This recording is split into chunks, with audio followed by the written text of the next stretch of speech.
Hello and welcome to the Talking Food with Bidfood podcast. I'm Joe Anglis, and on the menu for this episode, we're once again discussing the food and drink trends for 2023. Specifically for this episode, we'll be focusing on one of the key trends that we outlined in our food and drink trends report this year, which is retro love. To help us with breaking down what this trend means and how you could apply it to your menu, later on we'll be joined by James Ashurst, who is a client director at CGA by Nielsen IQ. CGA works with food and drink suppliers, hospitality operators, trade bodies and financial institutions, providing market measurement and unique expertise across all parts of the on-premise route to market. As the topic for this episode is on food and drink trends, of course that means I'll be joined by Holly Rogers, who is our Insights and Research Manager here at Bidfood. Welcome once again, Holly. Thanks, Joe. So this episode's subject is on our retro love trend, which you included as part of our trends for 2023. But before we welcome James on, can you provide a bit of an overview of what this trend means? Yeah, of course. So I'd say this trend, out of all of the food and drink trends we've put together for 2023, is probably the one we got the most excited about. I think that's purely because it provides so much scope for creativity and fun. Chefs can get really, I suppose, adventurous with menus with this and provide quite novel and unique products. We've seen that a lot of operators in the out-of-home market at the moment are really focusing on nostalgic food and drink. So whether it's looking at, comfort food that you maybe had as in your childhood or would have at, say, your grandma's house, or whether it's, milkshakes and cocktails and cakes and desserts that are themed around confectionery that everybody enjoyed as a child. It's really about kind of taking consumers back and providing a bit of a throwback with food and drink. And the other thing we've seen is more concepts on the high street where the entire venue would be themed. So like retro diners, for example, where everything from the decor, the music, the atmosphere and the food and drink, they all kind of take you back in time together. And we've seen from a retail perspective as well, there's been an increase in consumer demand for retro food and desserts. So it is something that people are enjoying at home and out of home as well. Sounds great. Thank you, Holly. Can't wait to hear James's thoughts on what this all means and how operators can then bring this to life. So without any further delay, let's bring him onto the podcast.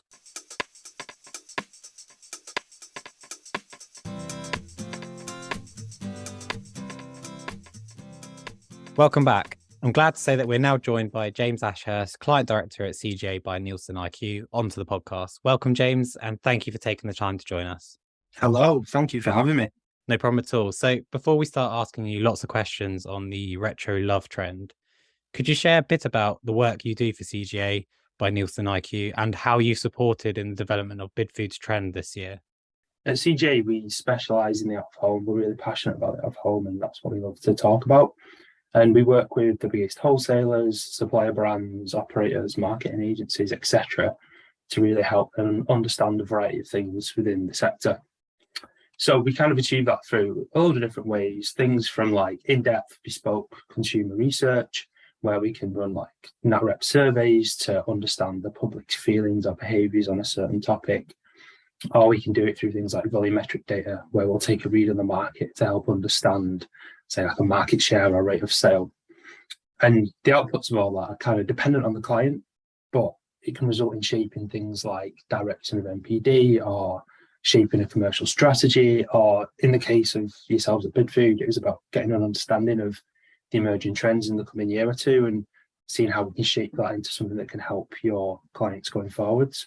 Brilliant. Thanks, James. So as Holly mentioned in the beginning of the episode, that this trend is linked to retro and nostalgic concepts. Why is it that this is such a hit with customers at the moment? And do you think this trend has the legs to grow? I think, well, if you think about it, the whole basis of this is appealing to customers, right? When we boil it down, it's about grasping their attention and encouraging them to purchase. So if we kind of have a look at what's going on at the minute in the world, it's testing times, isn't it? And it's times of change, whether it's through like economic issues or COVID. At times like this, we kind of look for comfort. So it makes sense that we revert back to things that we find comfortable, we find relaxing, or that reminds us of happier times. And because of that, we tap into memories, our childhoods, our emotions. And this topic really connects with that. It brings us right back.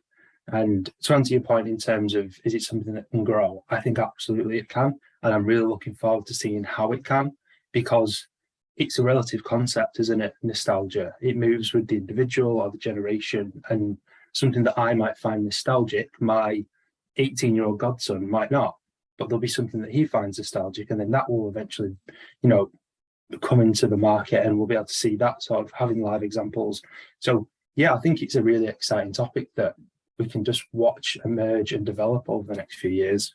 Yeah, I like what you said about how, certain things are nostalgic for one person and might not be for another. And I think the other nice thing about this trend is food and drink becomes a bit of a conversation topic as well. So people are out and they see something and it gets them talking about their own memories and what it takes them back to, and whether or not they had a favorite, I don't know, biscuit or cake or whatever it might be in their childhood, which is quite nice. Have you seen any particularly good examples of operators doing this trend really well and focusing on retro food and drink? Yeah, there's loads at the minute. I think whether it's the full concept of, this is the operator's whole approach, or whether it's little bits on the menu, there's some really strong examples. And I'm based in Manchester, and there's quite a few on my doorstep. But one that really sort of strikes out to me is Loaf MCR. So they encapsulate this perfectly. They have like large loaf cakes with like extravagant biscuit themed decorations on top, but they theme it around things like custard creams or pink wafers, and it's branded up in that way. And immediately you almost taste it looking at it. You remember the taste of those biscuits when you were a kid, and you kind of link it in. And then from like a venue perspective, there's two that I always go back to because I just think that they're perfect for this. Firstly, there's NQ64 in the Northern Quarter of Manchester, where they initially started. They've now branched out and they've got sites popping up everywhere. I was in Liverpool this weekend and saw one. And for those that aren't familiar, they feature loads of like retro gaming machines and consoles, and they like theme their cocktails to fit in with like the classic games like Pac-Man. It's a perfect example of how you can tap into your childhood, and even though there are, better quality games now or better graphics or whatever, there's something about going back to those old ones that remind you of being a kid. And the other example is one that's opened a bit more recently, and it's Blockbuster's bar in the Northern Quarter. And it's a bar as you'd expect, but it's kitted out like an old Blockbuster video rental shop. So it's got the blue and yellow theme, and it's got like video cassettes of old films on the walls. And they also like theme their cocktails. So they've got like an Elco popcorn cocktail to kind of like tap into what the big drink was back then as well. And I know these examples are pretty on the nose, but I think it's easy for listeners to picture where we're going with this topic. And it's working. We've seen it pop up in major cities now. I mean, I love all of those ones. They sound so up my street, to be honest. But yeah, they sound brilliant. And I guess, which categories or occasions do you think this trend is most prevalent in, and which sectors does it fit well with? So it could be successful in most situations, I think, because it's about hitting the consumer like in the feels, isn't it? And it's going to be that personal thing. But if you ask me to sort of pinpoint one, I would probably say desserts. It's always going to be a strong area because we associate desserts with happiness or a treat, and there's just positive connotations ingrained within that, from our past experiences. But I think overall as well, it's probably any area that can express themselves. So it is open to all of those types of occasions and categories. It just depends how creative the person wants to be with the idea and how they can shape it. Yeah, definitely. And in terms of different sort of occasions and situations as well, do you think the same about different areas across the UK? I think the challenge for us when we look at trends is that we try and understand what trends actually have legs across the whole of the UK, and not just those really sort of niche London-centric type trends. And this is something that we thought, would be relevant to all different ages, different places, and more kind of rural places as well as urban places. Would you agree with that? Or do you think there are certain, areas or cities that this trend is more prominent in? No, I really think this is open for all. On the rural topic, this is a really great opportunity for, regional or rural venues to stand out from the nearby competition. Really, it's potentially got minimal risk and cost associated to kind of shaping your offering slightly down this nostalgic route. And like I've said, the beauty of this trend is that creativity is the main element. So, for example, turning something like a jam sponge into a jammy Dodger delight or something, I'm sure people come up with better ideas for names than that. But it's just a little tweak to the menu, isn't it? You're not reinventing the wheel. You're just shaping it a little bit more. And that's something that for venues that might be struggling from a cost point of view, or maybe less footfall because they are more rural, that's just something a little bit niche that they can add to their menu. And speaking of the niche element, I think if you think about how certain areas are linked with certain dishes, that can still play a part as well. So, for example, when I think about something like that, my first port of call is always to go back to I was working up in Scotland and I had an Irn-Bru baked Alaska, which was just like the perfect example of linking into the area, but still doing a classic dessert. Do you see what I mean with that? Like it's still tapping into what you know, but just put just a little tweak on it to make it seem a little bit different and just tickle your interest enough to order it. And it's exactly what I did. And I guess also from our perspective, we've also seen it as a bit of an opportunity in the care sector as well, because we've just launched a retro diner concept, which is all about bringing back those nostalgic feels from the 50s and 60s into care home settings, which is, I think, is a really nice way of adapting the trend as well. Yeah, definitely. He's not as related to care homes, but I did see something the other day where, do you know, you have like beer battered fish? Yeah.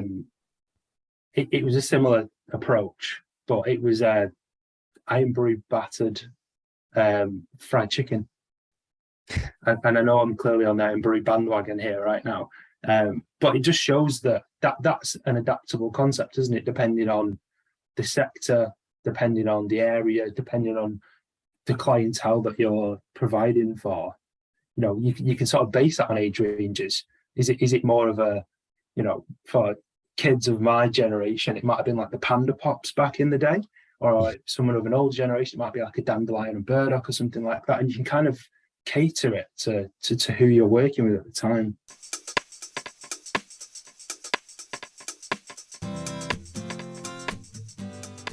Welcome back. So operators are faced with a particularly challenging market at the moment, with rising costs and many facing staff shortages as well. So, James, do you think the simplicity of a lot of the retro food and drink is a benefit for operators looking to implement this trend? I mean, I guess it doesn't have to be costly or complex, does it? No, absolutely. I think it's come at the perfect time, really. The beauty of this trend is that it isn't rooted in cost or premium at all. It's about how it resonates with us. So operators are having to work smarter than ever to drive engagement as costs are rising. And I think this is why this trend is ideal for that current environment. So, for example, if I was looking at a cocktail menu and one of the offerings was around like a premium vodka, or like you get the ones with like gold leaf and it's all a bit more bougie, and then you flip that to something like an offering where there's a Vimto margarita, which is one of the ones we used in the example with the bid food work. I'm a 90s kid, and that piques my interest immediately. So it's just that different way of reaching out to consumers that isn't linked to cost. It isn't about how sort of extravagant that drink might be. It's about what taps into me personally or someone of my generation. See what I mean? Yeah, I think it becomes quite novel, doesn't it? And in a time when a lot of food and drink can become quite sort of forward thinking and on trend and stuff, it actually becomes quite exciting to see something that really takes you back in time and just shows that simplicity that sometimes we miss these days. I guess throwing it back to memories and what we would look back on our childhood and remember, do you think this is a trend that we could also implement in, say, places like schools or operators that are really targeting children and families? Because obviously with children, their memories are a lot more limited than what we might have. But are there ways that we could maybe, I don't know, look at educating kids about history with retro food and drink, or showing them what was maybe nostalgic for their parents, for example? Do you think that could work? Absolutely. So I think when we look at the school element, we can really link that to home life and how the parents adopt it. So just like how plenty of families would have certain traditions or staple meals, because this trend is linked to feelings and happiness, it can really tie in with that family element and that thing that's generated in the home life. And I suppose if you look back at this from more of a top line view, that because we're going back to things that are nostalgic, so you might think of some more classic dishes to begin with, maybe. A lot of them are based in childhood memories, like we've said. So they're kind of tried and tested in schools to some extent already, where it's in that sort of classic farmer with a retro theme. And why can't it be something like a sticky toffee pudding pot or bite that's just a different format to what they used to, and just kind of change things up a bit? And from that nostalgic, like historical point of view, I think it'd be cool. So obviously they'd have to work with the teachers to understand what topics are relevant, and I think that'd be quite an enjoyable process to see how you can make it work. But even if it's down to just changing the formats of how it's delivered, that can really tie in well. For example, if you think of, you see them everywhere now, those Yorkshire pudding wraps that they're popping up in like cool pop-ups and even in some restaurants. It's just putting a spin on an old classic, so you've still got that nostalgic feel, but it's just something a little bit different. You go, oh, I'm going to try that, and it's a perfect example of how it works. Yeah, I've been dying to try one of those Yorkshire pudding wraps. I keep seeing them on Instagram all the time. They are good, I can confirm.